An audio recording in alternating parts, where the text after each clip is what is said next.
here is to take the opportunities which are there. Australia has had a view for some time, a bit similar to putting America first. Right.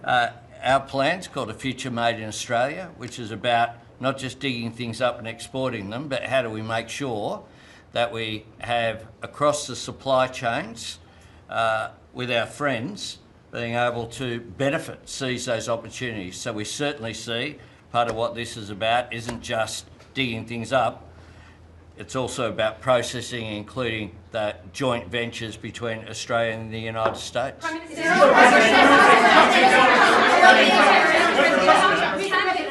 the US and Australia really compete with China? Aren't we decades behind in terms of the development? No. You've been reading the wrong newspapers. We're not decades.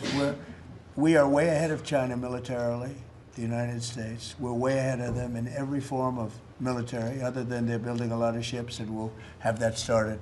We'll be catching them on that. When it comes but we will, when it comes to weaponry, when it comes to, I'll go right now, AI. The big thing is AI. They're building more plants in this country than anybody ever imagined. We're going to have over $20 trillion of investment for this year.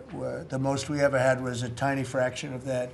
As an example, Biden, who's the worst president in the history of our country by far, by the way, but they were less than $1 trillion for 4 years.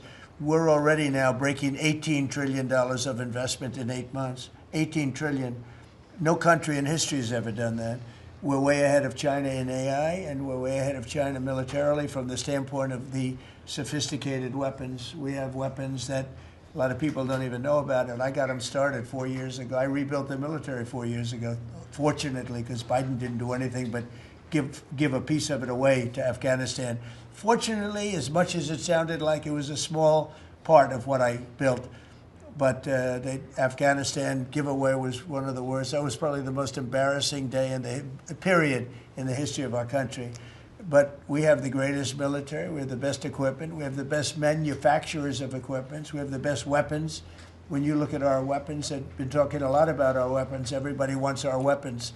But it's great to be working with Anthony. It's great to be working with the people of Australia, because they also, I mean, it's a smaller country, but you have done a fantastic job in weaponry and the kind of things that we do a lot of joint work together. Our militaries work very, very closely together. We've been really an amazing ally when you think of it, right? There's never been any games. We're strongly committed, and they're strongly committed.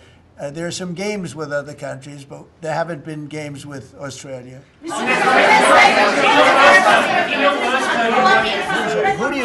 Where do you come from? I'm from Australia.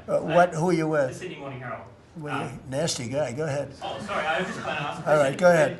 On in your first term, you worked with 2 Australian Prime Ministers, Scott Morrison and Malcolm Turnbull, you might remember. Right. They were from same side of politics as you. Mr. Albanese's different side. Can you tell us a bit more about what it's like to work with Mr. Albanese compared to those two? Well, I got along. I mean, that wouldn't be fair because, the man on my right has a big advantage. You know that, right? But I think he's doing a really good job, and we've had a very good relationship. I don't want to compare one with the other, but I'll tell you, this one is, they really have a great prime minister. Thank you. Okay, was that a good statement? I'll use it in my ads in 28.